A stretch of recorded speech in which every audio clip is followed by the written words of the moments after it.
बिस्मिल्लाहिर्रहमानिर्रहीम नहमदुहु व नुसल्ली अला रसूलिल करीम अम्मा बाद।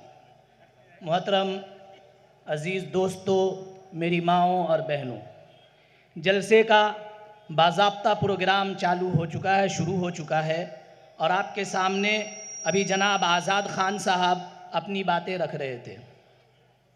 मैं इस जलसे की निज़ामत के लिए खड़ा हुआ हूँ, लेकिन उससे पहले थोड़ी देर 2-3 मिनट आपके सामने चंद बातें रखना चाहता हूँ और इस शेर के साथ अपनी बातों का आगाज़ करता हूँ कि हर समत मचलती किरणों ने अब खूने शबे गम तोड़ दिया, अब जाग उठे हैं दीवाने, दुनिया को जगा के दम लेंगे।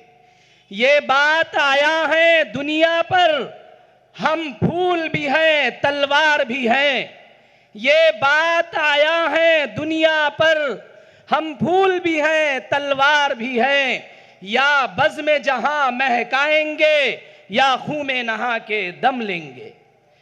सोचा है मजलिस वालों ने हर हाल में अपना हक लेंगे।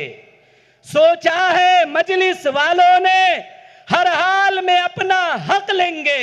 इज्जत से जिए तो जी लेंगे, वरना जामे शहादत पी लेंगे। मेरे अजीज गयूर नौजवानों, मेरी माओ और बहनों, ये जो जलसा सजा हुआ है यकीनन ये इलेक्शन की एक तैयारी के लिए सजा हुआ है और इलेक्शन की मुनासिबत से हम आपके सामने सिर्फ ये अर्ज करना चाहते हैं कि आपको फैसला लेना है कि इन 70 सालों से हम अपने बाप दादाओं के वक्त से जिन नेताओं को, जिन पार्टियों को इलेक्शन में जिताते लाए हैं, आखिर उन्होंने हमारे लिए क्या कदम उठाया, हमारे हुकूक के लिए कौन सा काम किया, हमारे नौजवानों पर जब जुल्म और ज्यादती होती है तो उनका क्या एक्शन होता है। ये इस चीज को विचार करने का समय हमारे सामने आ चुका है। मैं आपको बताना चाहता हूं कि जब एक शेर ने, किसी शायर ने एक शेर कहा था कि जुदा हो दी सियासत से तो रह जाती है चंगेजी।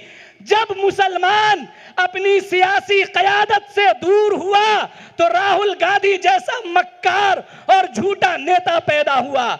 जब मुसलमान सियासी क़यादत से दूर हुआ तो नीतीश राणे जैसा बदजन, बदअखलाक, बदकिरदार नेता पैदा हुआ।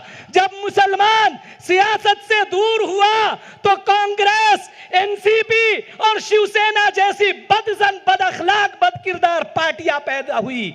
अगर आप सियासत में मुत्तहिद होते, आप अगर सियासत में मुनज़्ज़म होते, अगर इन 70 सालों में आप अपनी सियासी क़यादत को मजबूत किए होते तो यकीन जानो जो आज देश का माहौल है, यह माहौल कभी पैदा नहीं होता। इस देश में एक अलग माहौल होता। लेकिन अफसोस सर अफसोस, आज भी कुछ नौजवान टोपी कुर्ता पैजामा लगा कर आएंगे और कहेंगे कि हम ओवैसी को आगे नहीं बढ़ने देंगे। तो सुनो, ओवैसी आगे बढ़ चुके हैं, ओवैसी के पीछे लाखों का मजमा बढ़ चुका है। तुम क्या, तुम्हारी 70 नस्लें भी ओवैसी को अब नहीं पीछे धकेल सकती है।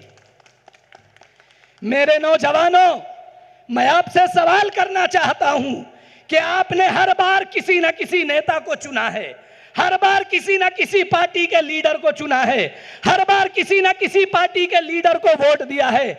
लेकिन आप सोचिए, आप विचार कीजिए कि जब आपके हुकूक की बातें आती है, आपके मसाइल को हल करने की बातें आती है, आपके मसाइल के ऊपर एक्शन लेने की बातें आती है, तो कौन खड़ा होता है? बैरिस्टर असदुद्दीन ओवैसी, जो सड़क से लेकर पार्लियामेंट तक बेबाक अंदाज में आपकी लड़ाई लड़ता है। आपको ऐसे नेता के साथ खड़ा होनी चाहिए या नहीं होनी चाहिए, फैसला आपको करना है। मेरे अजीज नौजवानों, जरा सोचो, ये इतना बड़ा मजमा आया है, आप लोग हाथ उठाकर बोलिए, क्या आपको किसी ने पैसे दिया है? क्या आपको किसी ने एक चवन्नी दिया है? किसकी मोहब्बत में आए हो? ये हमारे लीडर जनाब अकबरुद्दीन ओवैसी की मोहब्बत में आप हाजिर हुए हैं। तो हम आपसे इल्तिमास करते हैं कि अगर आप असदुद्दीन ओवैसी और अकबरुद्दीन ओवैसी साहब की मोहब्बत में दूर दराज से चलकर यहां तशरीफ लाए हैं, तो 20 तारीख को जब वोट देने की बारी आएगी तो आप भटकना नहीं, आप किसी के बहकावे में नहीं आना, बल्कि हमारी बहन अस्मा शेख के 6 नंबर के बटन को दबाकर भारी मतों से आपको कामयाब बनाना है। मैं आपको बताना चाहता हूं, देश का माहौल बहुत नाजुक हालात से गुजर रहा है। देश के अंदर मुल्क बर्मा और अस्मेन जैसी हालात पैदा करने की कोशिश की जा रही है, लेकिन याद रखना जालिमों, सुनो, मैं तुम्हें डंके की चोट पर कह रहा हूं कि इस भारत को बर्मा मत समझना। यहां का मुसलमान बहुत हौसलामंद बेबाक है। असदुद्दीन ओवैसी अगर एक आवाज लगाएंगे तो मुसलमान अपने जान माल की बाजी लगाकर उनके पीछे दौड़ पड़ेगा। बताइए, आप दौड़ेंगे या नहीं दौड़ेंगे? बताइए, आवाज नहीं आ रही है आपकी। बताइए, असदुद्दीन ओवैसी की आवाज पे लब्बैक कहेंगे या नहीं कहेंगे? हाथ उठाकर कहिए। आप सिपाही बनेंगे, आप असदुद्दीन ओवैसी के सिपाही बनेंगे, आप अकबरुद्दीन ओवैसी के सिपाही बनेंगे, तो असदुद्दीन ओवैसी साहब ने हमारी बहन अस्मा शेख को आपके सामने आपकी नुमाइंदगी करने के लिए भेजा है। तो आप अस्मा शेख को जिताकर महाराष्ट्र की असेंबली भेजेंगे या नहीं भेजेंगे? जोर से बोलिए, भेजेंगे? मुझे पूरी उम्मीद है कि इस बार कुर्ला इंशाअल्लाह एक तारीख रकम करने जा रहा है। कुर्ला की तारीख बदलेगी, कुर्ला की हिस्ट्री में चेंजेस आएगा, और इस बार मजलिस की शेख अस्मा हमारी बहन जीतकर महाराष्ट्र की असेंबली में एक दमदार और गरजदार आवाज के साथ पहुंचेगी इंशाअल्लाह ताला। मेरे अजीज दोस्तों, समय कम है, हम आपका ज्यादा वक्त नहीं लेंगे। मुकर्ररीन की बड़ी लंबी फहरिस्त है हमारे हाथों में।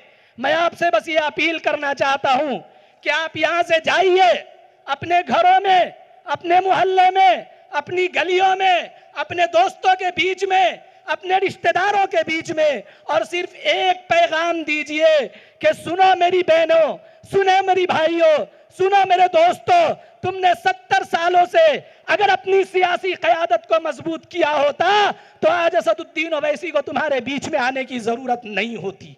तुमने अपनी सियासी खुदकुशी की, तुमने कभी राहुल गांधी, कभी शरद पवार, कभी यहां तक के मैं तो कहता हूं कि तुमने उसको भी अपना नेता चुना जिसने बाबरी मस्जिद को तोड़ने में पूरा किरदार अदा किया, लेकिन अभी पिछले लोकसभा इलेक्शन में तुमने भर भर कर उसको वोट देकर जिताया। लेकिन बताओ कि जब ट्रेन के अंदर तुम्हारे भाई को मार रहा था, उसका कोई एमपी तुम्हारे लिए आवाज उठाया?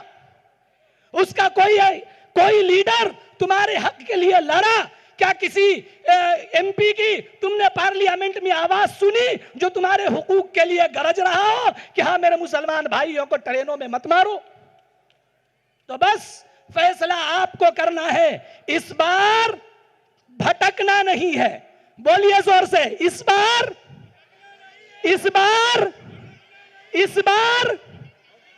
बिल्कुल नहीं बटना है, और मुत्तहिद होकर, मुनज़्ज़म होकर बटेंगे तो कटेंगे का जवाब देना है कि जुड़ेंगे तो जीतेंगे इंशाअल्लाह ताला। आइए, मैं आपके सामने एक मुकर्रिर को पेश कर रहा हूं, जनाब वसीम शेख साहब को, कि वो चंद मिनटों में अपनी बात रखें।